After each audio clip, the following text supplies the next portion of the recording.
Percy's ploy. When Duck was sent to Edward's station, Diesel had to manage the yard alone. He was delighted his plan had worked, but his inexperience led to disorganized sidings and delayed trains. Percy came to keep the yard in order, but despite his best efforts, Diesel ignored his help.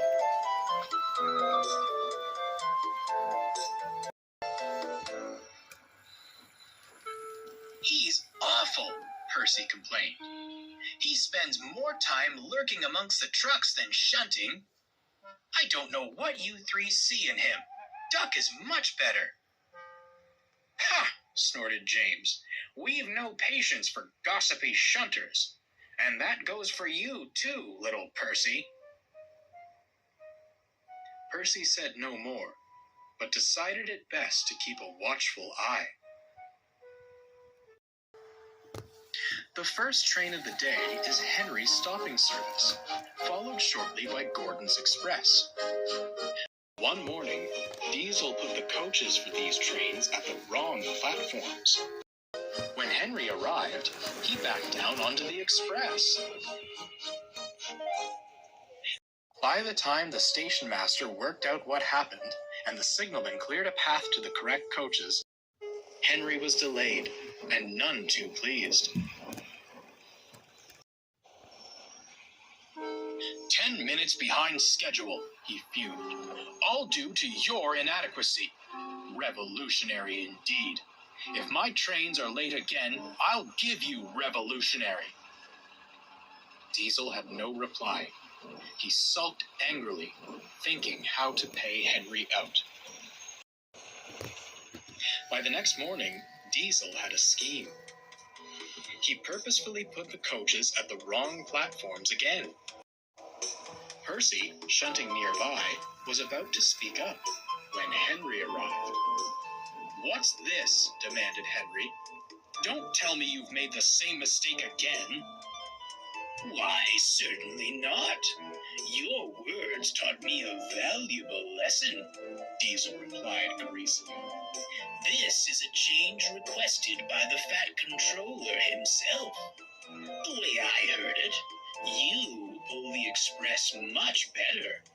Gordon is only suited for that kipper of yours now.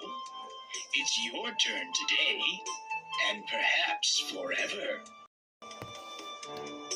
Diesel scuttled away, leaving Henry full of pride. When Gordon arrived, he was surprised to be coupled to the local.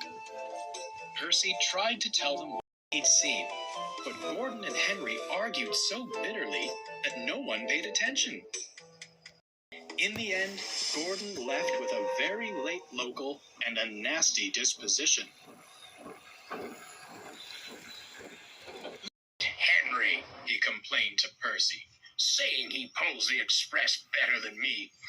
On what railway is that true? My passengers have never once complained.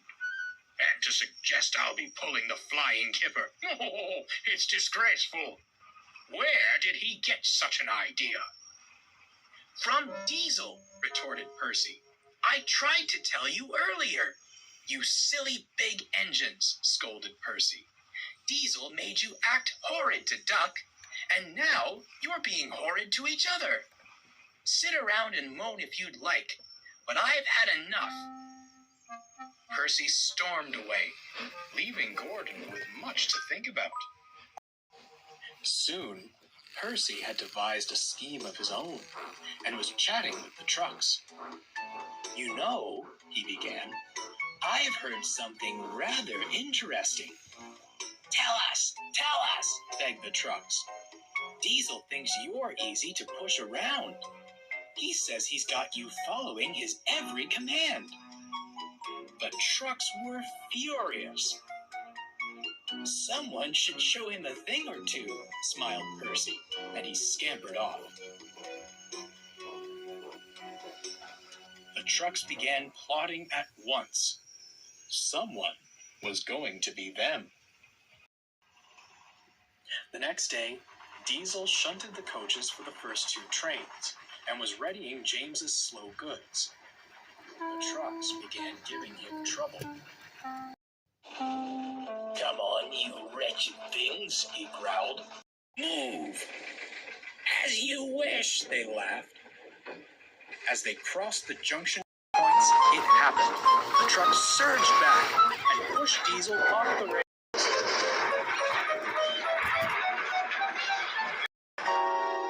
They sat blocking the line to the express.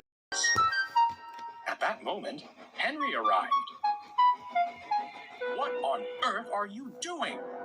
You're in the way of my express. Sir Topham Hatt came to see what the matter was. Please be off with your local train, Henry. I'll attend to this mess. Henry was confused. I thought you wanted me on the express, sir. And where did you hear such a thing?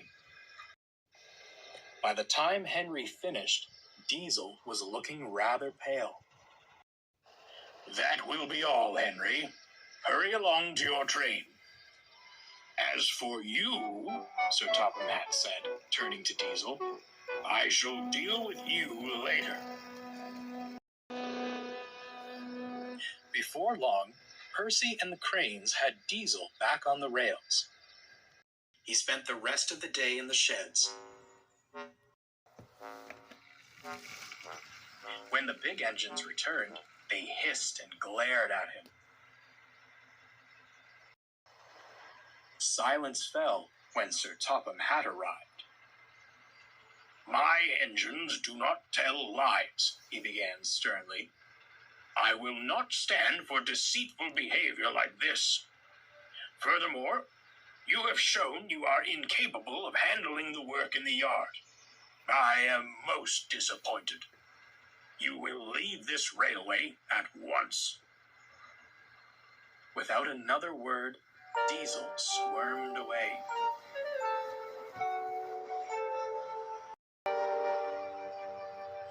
As for you three, Sir Topham Hatt continued, I hope you've learned a valuable lesson about trust and loyalty. I don't expect my engines to believe unfounded claims. At least one engine saw sense. Although I don't approve of your methods, Percy. He trailed off. Percy blushed. Sir, how did you... However, winked Sir Topham Hatt, so long as it remains an isolated incident, we shall say nothing more. Now, can I count on you to handle the shunting until Duck returns? Certainly, sir, peeped Percy, and he hurried off to tidy the yard. Sir Topham Hatt returned to his office just as the telephone rang. Yes? Come again? A barber shop? Gracious goodness me! I'll be there right away. But I'll say no more, or I shall spoil the next story.